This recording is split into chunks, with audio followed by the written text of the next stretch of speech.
Picture this. It's the 27th of the month. You open your banking app, not because you want to, but because you have to. Your rent is coming out in 4 days and you're sitting there, phone in your hand, holding your breath like you're about to open a test result. And the number you see? Yeah, it's not good. You've got $214 left, and you've still got to eat for 4 more days. Sound familiar? Here's the part that really gets me, though. You're not careless. You're not blowing money on yachts or flying first class. You work. You're actually pretty responsible. And somehow, some way, every single month, you end up right back here, at the bottom, wondering where it all went. That right there, that's what I call the broke loop. And it's not a money problem, it's a system problem.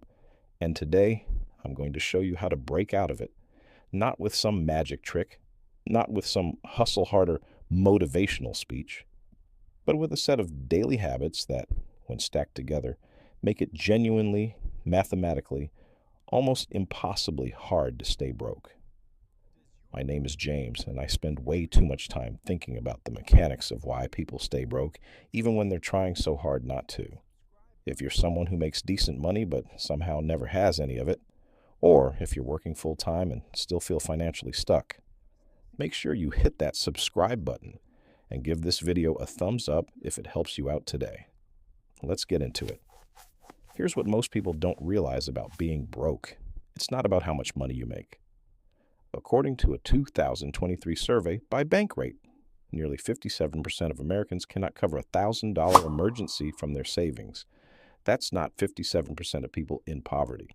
That's 57% of Americans at across income levels, living one flat tire, one medical bill, one broken appliance away from financial disaster. And the wild part? A significant chunk of that group makes over $50,000 a year. Some make 6 figures. Still broke. So if income isn't the variable, what is? The answer is uncomfortable. It's behavior. It's daily behavior. Specifically, it's the absence of a set of small compounding habits that quietly determine whether money accumulates in your life or evaporates from it. And the reason most people never crack this is because those habits are invisible. They don't feel like much until one day, years from now, you look up and one version of you has built something real, and the other is still having that same 27th of the month panic attack. I want you to think of your finances like a bathtub. Every month, money flows in through the tap. That's your income. And money drains out through the bottom. That's your expenses. The problem isn't that the tap isn't running hard enough. The problem is that someone yanked the drain plug out and forgot to tell you. No matter how fast the water comes in, it disappears. The habits I'm about to give you, they're about plugging that drain, one small plug at a time. The very first daily habit, and this is the one people sleep on the most, is what I call the morning financial check-in. And before you check out on me, hear me out. I'm not telling you to obsess over your bank account. I'm telling you to spend 60 seconds, 60, every single morning looking at your numbers. What came in, what went out, what's sitting there. Here's why this matters. There's a psychological concept called the ostrich effect. It's the human tendency to avoid information that makes us anxious. And with money, people bury their heads in the sand constantly. They swipe the card, they don't look at the statement, they tell themselves they'll figure it out later. And later never comes. Until the 27th of the month. The 60-second check-in destroys that pattern. When you look at your money every day, it stops being this scary, abstract thing. It becomes real, and when it becomes real, your spending decisions start to shift. Automatically. You don't need willpower. Awareness does the work for you. One study published in the Journal of Consumer Research found that people who track their spending, even loosely, consistently spend less than those who don't. Just from looking, that's it. Now here's where it gets really interesting. Habit 2 is what wealthy people figured out a long time ago, and it took me embarrassingly long to understand. It's called paying yourself first. And I need you to actually understand what this means because most people hear it and think, oh, yeah, save money. That's not the insight. The insight is this: the moment your paycheck hits your account, before you pay a single bill, before you spend a single dollar, a fixed percentage moves automatically into a separate account, not a savings goal, not a plan, an automatic transfer done before your brain even registers the money existed. Here's why this works. Our brains are wired to spend whatever we perceive is available. If you see $3,000 in your checking account, your brain psychologically registers that as your budget. But if $300 moves out automatically the second it arrives, your brain recalibrates. Now you're budgeting against 2,700. You adjust. You adapt. You don't even miss what you never mentally owned. Start with whatever you can. 10% is the classic benchmark. If that's too scary, start with 5 or 3.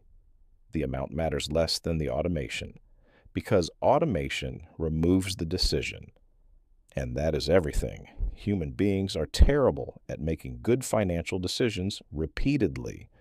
We're emotional, we're impulsive, we're tired after work. Automation doesn't care about any of that. It just runs.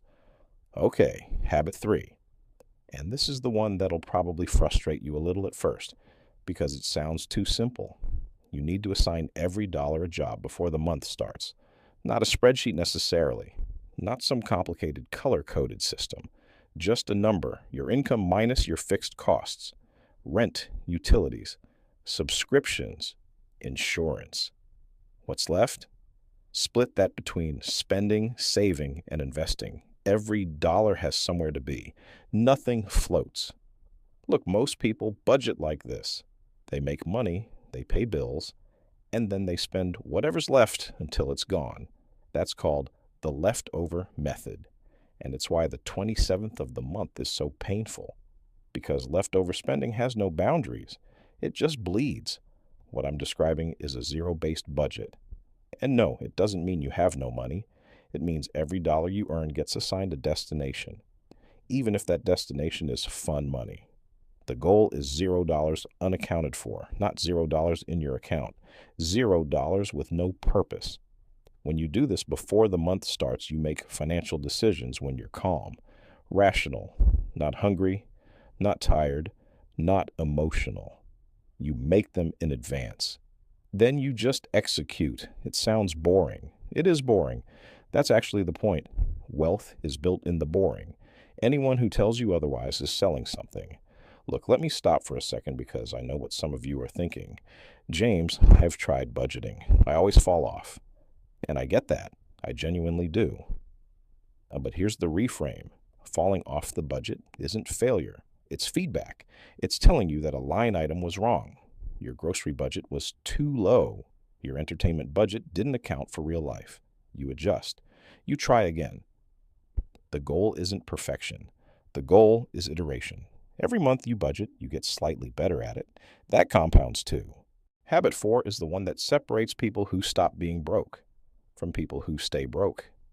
They start building a financial firewall, specifically a $1,000 emergency fund, not a retirement account, not an investment portfolio, a $1,000 buffer sitting in a separate account labeled Do Not Touch. Here's why $1,000 is the magic number. According to data from the Federal Reserve, the average unexpected expense that derails household budgets falls between $500 and $1,500.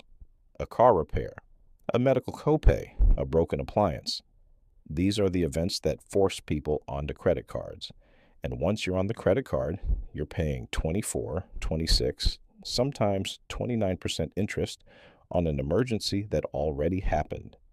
That is money coming out of your future for something already in your past. That is devastating. The $1,000 emergency fund stops that cycle cold. It means the next unexpected thing, and then there will always be a next unexpected thing, but doesn't derail your entire financial plan. It's just a small setback, not a catastrophe. Once you've got that $1,000 locked away, Then you work on expanding it to 3 months of expenses. Then 6. You don't have to do it all at once. You just have to start. Now, this is where most finance videos stop, and this is exactly where I want to keep going, because the habits I've described so far help you stop losing money, but they don't help you start building wealth. Those are two different problems, and to build wealth, you need habit 5, making your money work while you sleep. Every single day, and I mean every day, there should be money being invested on your behalf. That doesn't have to mean you're personally clicking buy on stocks every morning. It means you have an automatic, recurring investment setup, even if it's $25 a week into a simple index fund, because of something called compound interest, which Albert Einstein reportedly called the 8th wonder of the world, whether he actually said that or not. The math is undeniable. Here's the thing most people don't realize. If you invest $200 a month starting at age 25 at an average 8% annual return, you'll have approximately $702,000 by age 65. That same investment, starting at 35, yields only $298,000. The decade of delay costs you $400,000, not because you invested less money. You invested the same $200 a month. Time did the work. Or rather, time failed to do the work because you weren't in the game yet. The daily habit isn't investing $200 every single day. The daily habit is this: having the system in place so that investing is happening for you daily, automatically, regardless of how you feel that morning. Set it.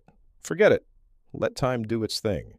And then there's habit 6, which nobody wants to hear, but everybody needs. You have to grow your financial IQ every single day, just a little. 10 minutes, a YouTube video like this one, a chapter of a book, a podcast episode on your commute. The best financial minds in the world, Warren Buffett, Charlie Munger, they read for hours every day, not because they're obsessed, because they understand that every dollar of knowledge compounds the same way every dollar of investment does. The average American spends 4.5 hours a day on their phone, according to data from App Annie. If just 10 of those minutes went toward understanding money better, how investing works, how tax-advantaged accounts work, what compound interest actually looks like in practice, the trajectory of that person's financial life would be completely different. Not eventually, measurably, within years. Knowledge doesn't cost anything, and in personal finance, not knowing something almost always costs you everything. So let's bring this all home, because this is the part I really want you to sit with. None of these habits are dramatic. None of them require you to be a finance genius. None of them require a big income or a perfect starting point. What they require is consistency. Daily, boring, unglamorous consistency. The daily 60-second check-in. The automatic transfer to yourself before anyone else gets paid. The monthly dollar assignment before the spending starts. The $1,000 firewall that keeps emergencies from becoming disasters. The automatic investment that builds wealth while you sleep. And the 10 minutes a day that makes you slightly smarter about money than you were yesterday. Stack those 6 habits every day, and something real starts to happen.